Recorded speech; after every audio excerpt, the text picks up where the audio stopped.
오늘 이 출애굽기 7장 특별히 1절부터 6절까지의 말씀을 중심으로 내 백성 이스라엘을 위하여라는 제목을 가지고 함께 말씀의 은혜를 나누고자 합니다.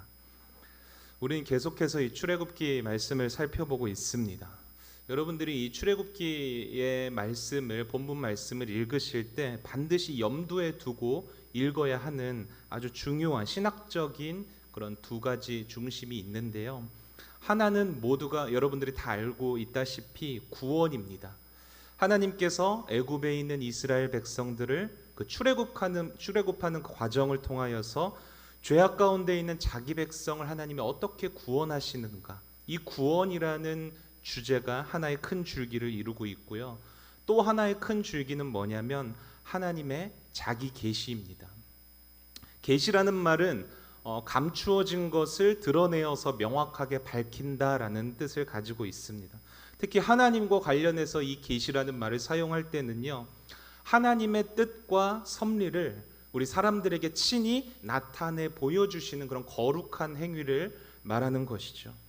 이 하나님의 자기 계시를 통해서 우리는 하나님의 뜻을 깨달을 수 있습니다.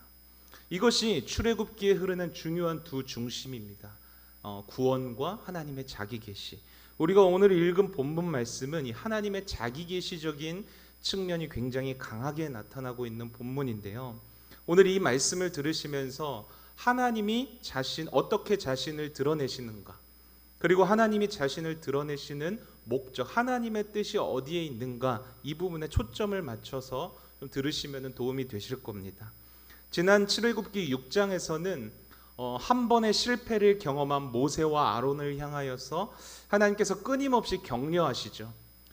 그리고 다시 모세에게로 보내시려는 그런 장면이 기록되어 있습니다.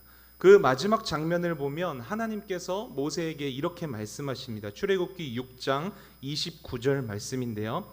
여호와께서 모세에게 말씀하여 이르시되 나는 여호와라. 내가 내게 이르는 바를 너는 애굽 왕 바로에게 다 말하라. 여러분, 이미 모세와 아론은 한 차례 바로왕 앞에 서서 하나님의 말씀을 전한 경험이 있습니다. 그렇죠? 그 전했을 때의 결과가 어땠습니까? 아주 야심차게 쫓겨난 경험을 했습니다. 그 결과로 이스라엘 백성들에게 더 고된 노역이 짊어지게 되었고, 이스라엘 백성들은 그렇게 만든 모세와 아론을 원망하는 모습도 우리는 살펴보았습니다. 그래서 모세는 하나님 앞에 엎드려서 이렇게 기도하였죠. 주님, 어찌하여 나를 이곳에 보내셨나이까? 그러나 하나님께서는 그런 모세를 향하여서 이렇게 위로하시죠. 내가 바로에게 하는 일을 내가 보리라.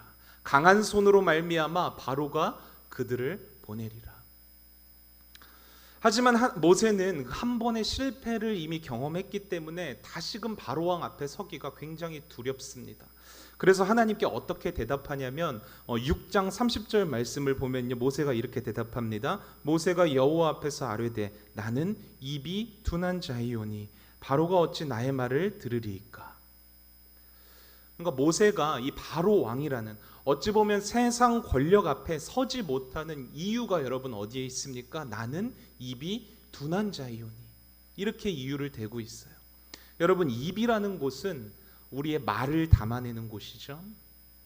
그리고 이 입이 담아내고 있는 말이라는 것은 우리 단순하게 의사소통을 하는, 그러니까 언변만을 의미하는 것이 아닙니다. 특별히 이 성경에서는 이 말이라는 단어, 말씀이라는 이 단어를 뭐와 동반해서 설명하냐면 능력과 지혜를 담아낸다라고 설명을 하고 있습니다. 그러니까 어떤 사람의 입에 담겨 있는 말, 어떤 사람이 하는 말은 곧 그 사람의 능력과 지혜를 나타낸다라고 생각하시면 되겠습니다. 그래서 옛말에도 이런 말이 있잖아요. 말이 곧 씨가 된다. 말에는 권세가 있으니까 입 조심해야 된다. 이런 말이 아마 여기서 나오게 된 것 같아요.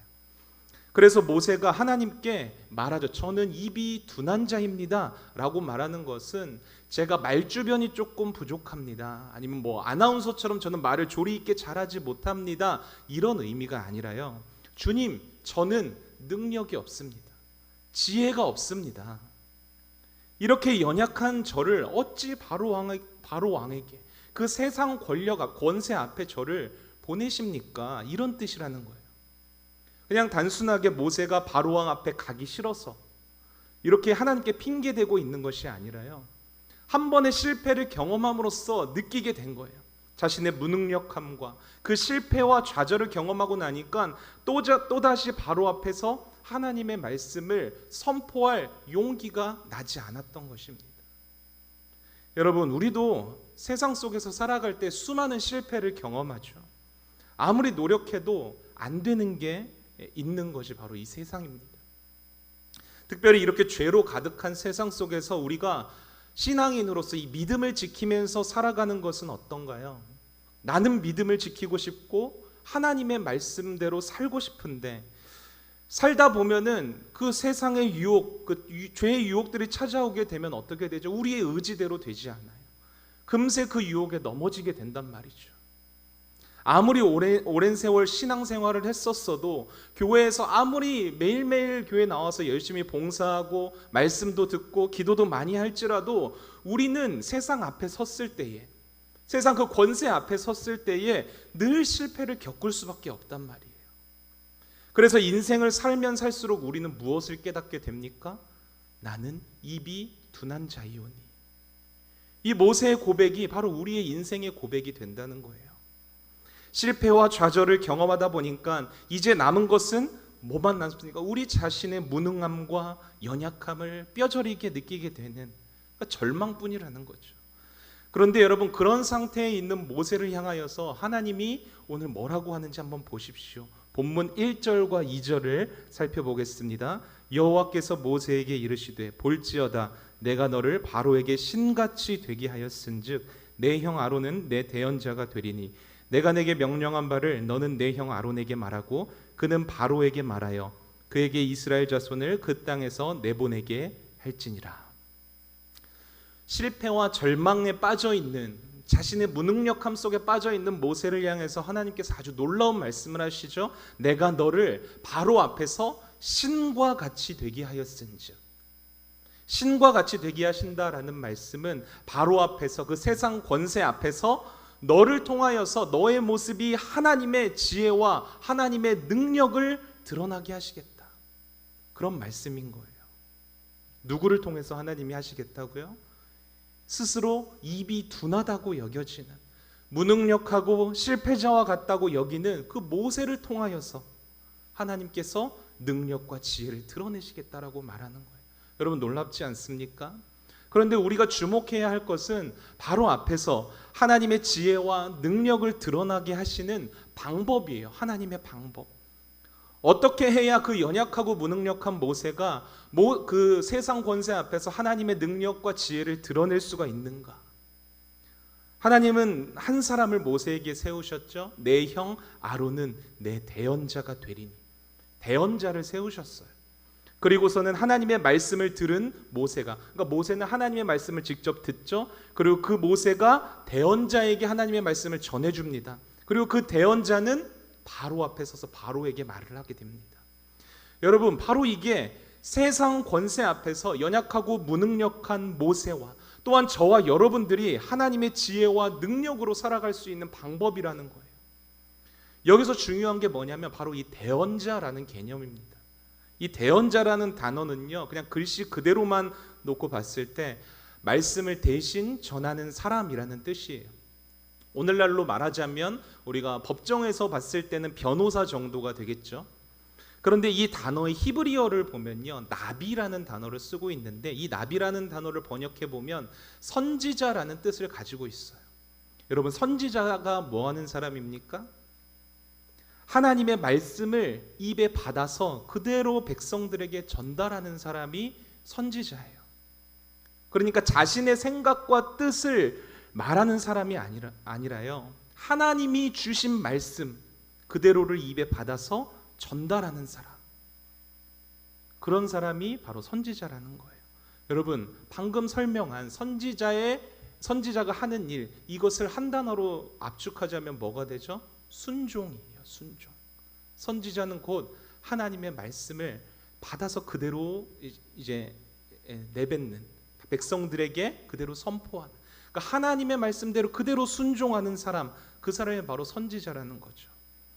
우리에게 주신 하나님의 말씀을 가감없이, 그러니까 내 생각과 내 어떠한 지혜를 더하거나 보태서 하는 것이 아니라요, 그냥 주신 말씀 그대로 가감없이 순종할 때에야 하나님의 지혜와 능력을 세상 권세 앞에서 드러낼 수 있다라는 말입니다. 여러분, 이 순종이라는 말이 우리에게 주는 부담감이 있죠.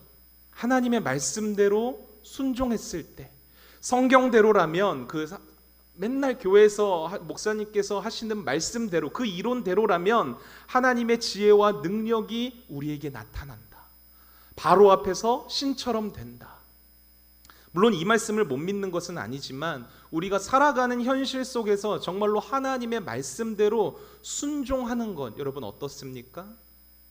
말씀대로 그대로 살아간다고 한번 생각해 보십시오.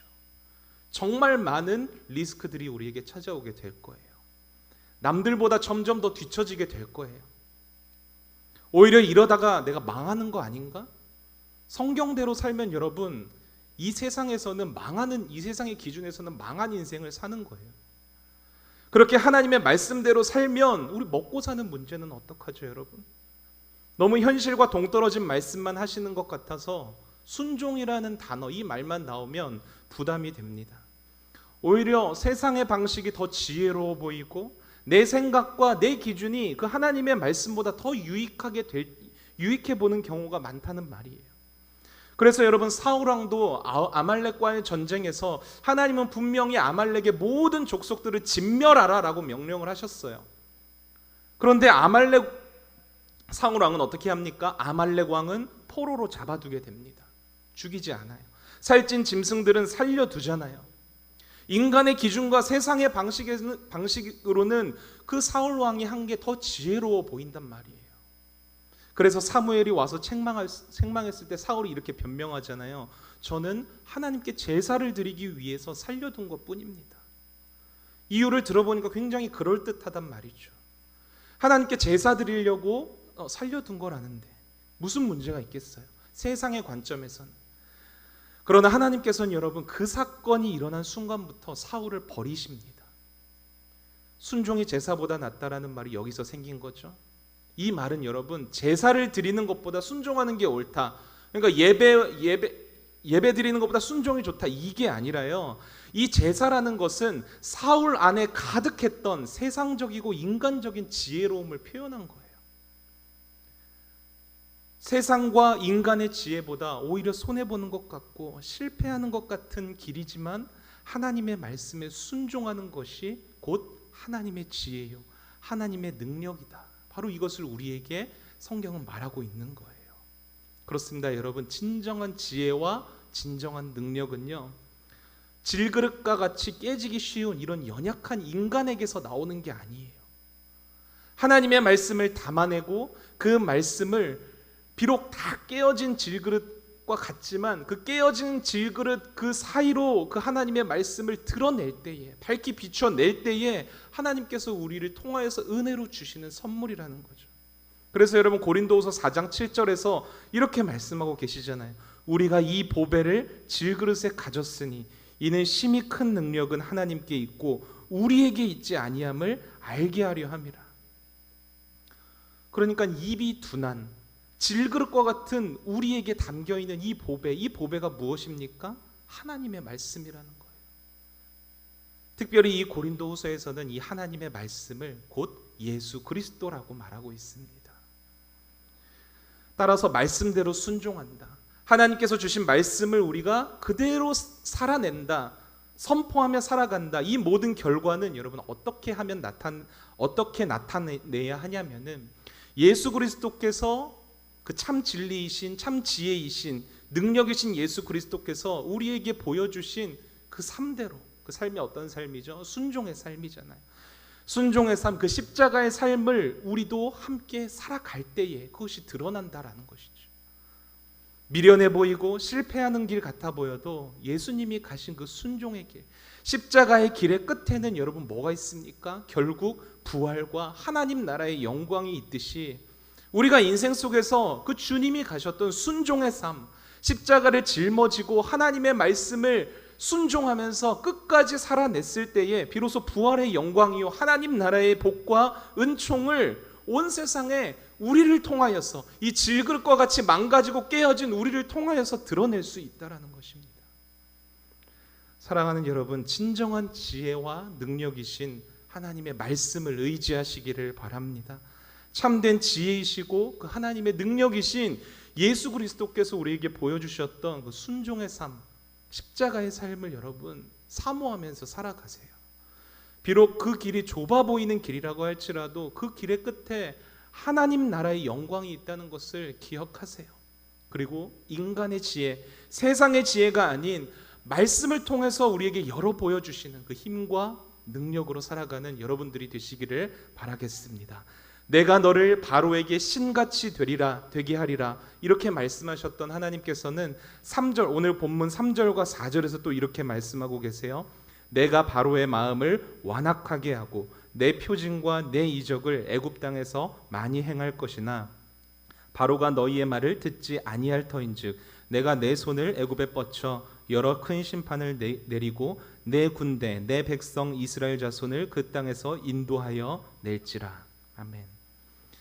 여러분, 분명 하나님께서 바로 앞에서 모세를 어떻게 만든다고 하셨죠? 신과 같이 되게 하리라, 이렇게 말씀하셨어요. 그 말씀은 곧 하나님의 지혜와 하나님의 능력이신 그 말씀을 모세와 그 모세 대언자인 아론을 통하여서 세상에 선포하게 하시고, 세상 권세인 바로가 그 하나님의 능력과 지혜를 보며 깨닫게 된다라는 말씀이시죠. 그런 의미이죠. 그런데 여러분, 3절, 방금 읽어드렸던 3절을 보면은 하나님의 말씀을 그렇게 들은 후에 하나님의 말씀을 들은 그 바로의 마음을 어떻게 하셨다고 합니까? 완악하게 하셨다라고 기록하고 있습니다. 그래서 이 바로의 마음에 있는 이 완악함으로 모세와 아론을 통해서 전달된 하나님의 말씀을 듣지도 않을 거라고 말씀하고 계세요. 우리는 이 대목에서 하나님의 말씀이 세상 가운데 선포되어질 때에 세상은 어떻게 반응하는지를 우리는 알 수 있죠. 듣지 않는다는 거예요. 이게 무슨 말이냐면, 하나님의 말씀을 들은 우리가, 성도된 우리가 아무리 열심히 최선을 다해서 하나님의 말씀에 순종하는 삶을 살아내고 그 십자가를 지는 삶을 살아도 이 세상은 그런 우리를 알아주지 않는다라는 거예요. 그 이유가 무엇입니까? 그들의 마음이 완악하기 때문이라는 것이죠. 근데 조금 이상한 건 이 3절 말씀을 여러분 자세히 한번 보시면 마치 하나님께서 바로의 마음을 완악하게끔 이렇게 조종하셨다는 것처럼 이렇게 표현되어 있어요. 내가 바로의 마음을 완악하게 하고. 그런데 여러분, 이 말은요, 바로가 완악하게 된 원인이 하나님께 있다, 그런 말이 아니에요.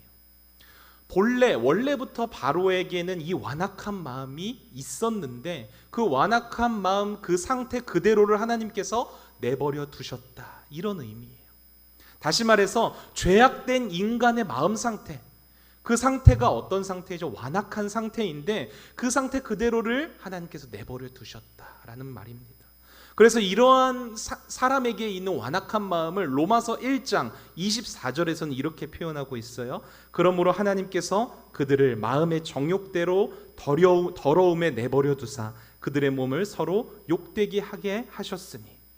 그러니까 사람의 마음 상태는 원래 정욕대로 더러워진 상태였는데 하나님께서 그 상태 그대로 내버려 두셨다는 거예요.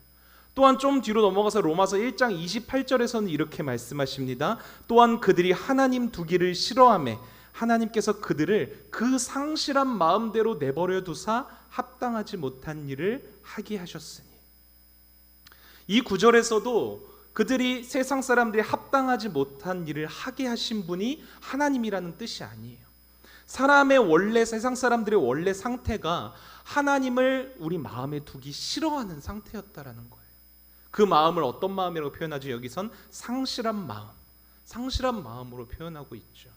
그 상실한 마음 그대로 내버려 두었더니 사람들이 합당하지 못한 일을 했다.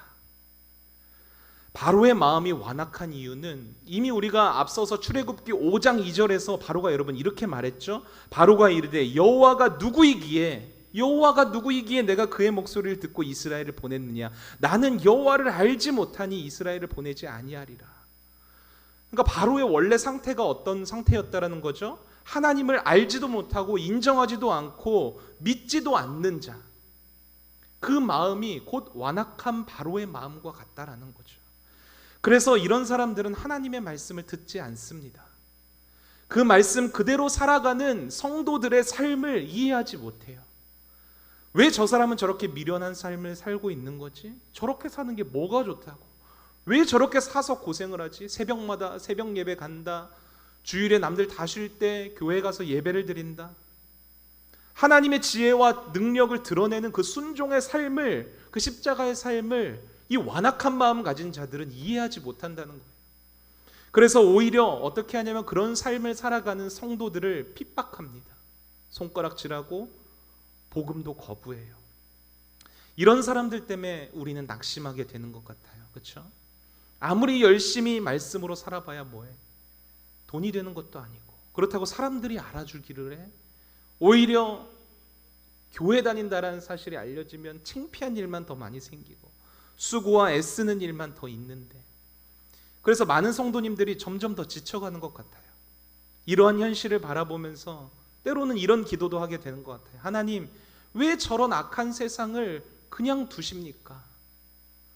왜 저렇게 하나님의 말씀과는 반대로만 향하고 있는 저 완악한 세상을, 완악한 사람들을 그냥 내버려 두시는 것입니까? 이러한 하나님의 침묵하심을 이해할 수 없을 때가 많이 있어요.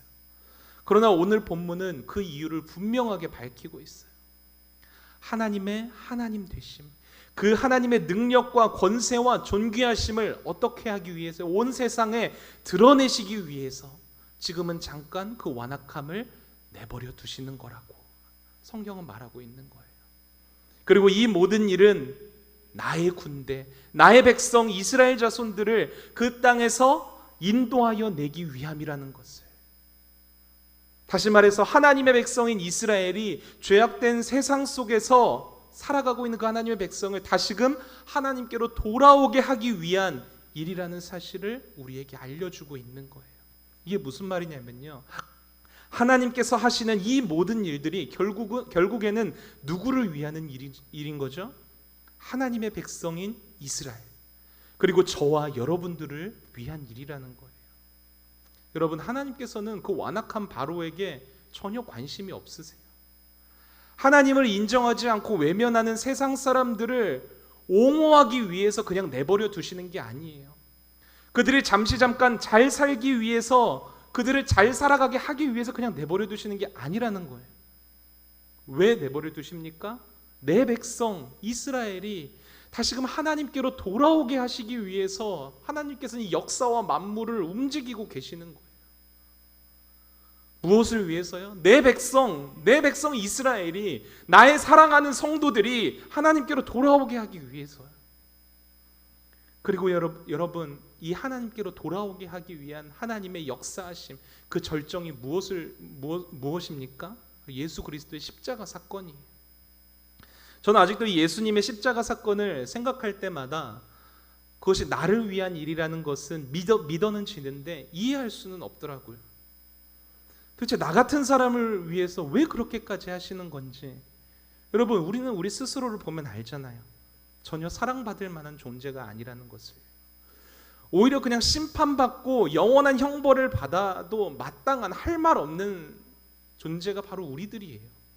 그런데 왜 십자가에서 그렇게 생명까지 주시면서 나를 사랑하시는지, 우리를 사랑하시는지 이해할 수 없어요. 그러나 여러분, 하나님께서는 그 수천 년 역사를 통하여서, 그것도 선지자를 통하여서 예언하시고, 또한 하나님의 말씀을 통해서 결국에는 십자가에서 그 하나님의 뜻을 이루어 나아가시지 않았습니까? 이미 이 십자가를 통해서 하나님의 백성들의 승리는 여러분 확정되어 있는 거예요. 아직은 그 승리가 완성되는, 그 심판의 날이 오기까지 우리가 살아가야 하는 인생의 시간들이 있지만, 결국엔 그 주님이 다시 이 땅에 오시는 날 십자가에서 완성했던 그 승리가 그때 우리가 누릴 수 있게, 완전히 누릴 수 있게 되는 거예요. 그때야 우리는 보게 된다는 거죠. 아, 세상 만물이 모두 하나님께서 자기 백성을 구원하시기 위한 그런 운행이었구나. 하나님께서 이 세상을 운행하는 이유는 우리 같은 연약한 백성들, 죄 가운데 있는 백성들을 구원하시기 위함이구나. 이것을 그때 경험하게 된다는, 깨닫게 된다는 거죠. 그래서 이 십자가의 은혜를 경험한 성도들은 여러분 확신할 수 있어야 돼요. 우리가 살아가는 이 세상에서 일어나는 모든 일들, 역사와 자연과 모든 경영하는 일들, 이 세상 주관자가 경영하는 일들은 여러분 누구를 위한 거예요? 바로 하나님의 백성들, 저와 여러분들이 하나님께로 다시 돌아오기 위한 하나님의 섭리라는 것이죠. 이 확신이 저와 여러분들에게 있어야만 하는 거예요. 이 확신을 가지고 우리는 어떻게 살아야 할까요? 그럼 여러분 본문 6절을 한번 보세요. 모세와 아론이 여호와께서 자기들에게 명령하신 대로 행하였더라. 여러분 모세와 아론이 어떤 사람이었어요? 모세가 어떤 사람이었어요?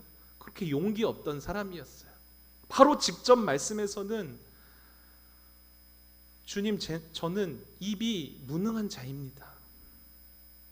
혀가 둔한 자입니다. 바로 앞에서 그렇게 실패와 절망을 경험했던, 자기 자신의 무능함을 그렇게 절실히 깨달았던 모세였어요. 그러나 하나님께서 보여주신 그 하나님의 뜻, 이걸 뭐라고 했죠? 하나님의 자기 계시라고 했죠. 이 계시의 말씀을 전해 듣고는 어떻게 되었습니까? 하나님이 보여주신 그 말씀을 붙들고 그 말씀대로 행하였더라. 살아갈 수 있게 되었다는 거예요. 그렇습니다, 여러분. 하나님께서는 성도들의 인생 가운데 환난과 궁핍과 고난의 상황을 통과하게끔 만들어 가세요. 가끔은 성도들을 고통에 몸부림치게도 하시고 그 완악한 세상 앞에서 자신의 연약함과 무능함을 한없이 느끼게도 하십니다. 세상의 완악함과 죄악을 그냥 내버려 두시기도 하세요. 이러한 인생 속에서 성도들은 어떻게 합니까? 낙심하기도 하고 억울할 때도 있어요. 그래서 인생의 방향을 어떻게 정해야 할지 모를 때가 굉장히 많이 있죠. 그러나 이렇게 한 치 앞도 내다볼 수 없는 이런 이해되지 않는 인생 속에서 우리가 가져야 할 믿음이 무엇이냐? 그것은요, 이 모든 일들은 결국 하나님의 백성인 내가 다시금 하나님께로 돌아오게 하기 위한 일이라는 그 확신을 가지고 살아가는 믿음이라는 거예요. 결국엔 우리를 이 죄악된 세상 속에서 구원하시기 위한 하나님의 운행이시구나, 하나님의 방법이시고 하나님의 섭리이구나, 이거를 여러분 볼 수 있어야 하는 거예요. 그리고 그 믿음을 가지고 우리에게 주어진 삶의 자리에서 하나님이 명령하신 대로, 말씀하신 대로 우리에게 보여주신 하나님이 자기를 계시하신 그 하나님의 뜻대로 우리는 살아가야 하는 것이죠. 여러분, 그래서 너무 현실에만 시선을 두지 마세요. 우리의 인생 순간순간마다 하나님의 섭리라는 것을 여러분 왜 보지 못하는 줄 아세요? 우리는 그저 우리가 어려움을 겪을 때 그저 이 어려움이 빨리 지나가기만을 바라기 때문이에요. 이 고통스러운 현실에서 빨리 벗어나기 위한 그런 마음, 거기에만 급급하니까 이 고난을 통과하게 하시는 하나님의 뜻과 이유가 있는데 그것을 발견하지 못하는 거예요. 보지 못하는 거예요. 이 고난을 통과한 후에 우리가 얻는 그 영광을 우리가 소망하지 못하는 이유가 여기에 있는 거예요. 여러분, 혹시나 지금 환난과 궁핍과 고통 중에 계신 성도님들이 계십니까? 이해되지 않는 인간의 인생의 그 시간들을 통과하고 계신 분들이 있습니까? 완악한 세상과 현실 속에서 방향을 잃고 계신 분들이 있습니까? 여러분, 하나님께서 여러분들의 인생에 이미 펼쳐 나아가고 계신 그 손을 여러분 한번 바라보세요. 내가 내 손을 애굽에 뻗쳐 여러 큰 심판을 내리고 내 군대 내 백성 이스라엘 자손을 그 땅에서 인도하여 낼지라. 여러분, 이 말씀대로 하나님이 펴신 손으로 우리가 살아가는 이 모든 인생의 역사와 만물을 운행하고 계시다는 거예요. 왜요? 결국엔 우리를 하나님께로 돌아오게 하시기 위해서요. 그래서 그 하나님께서 완성하신 구원의 영광, 하나님 나라의 영광을 우리와 함께 누리고 싶어 하시는 거예요. 여러분, 그 하나님의 섭리를 믿으세요. 그리고 그 믿음으로 여러분들이 주어진 그 삶의 자리에서 하나님이 우리에게 주신, 계시하신 그 명령과 말씀대로 살아가세요. 여러분, 조금 돌아가는 길이면 어떻습니까? 막막한 길이면 어때요? 하나님의 손이 우리 인생을 붙들고 계시잖아요. 여러분, 이 믿음 가지고 승리하는 삶을 살아가시는 성도님 되시기를 주님의 이름으로 부탁드리겠습니다.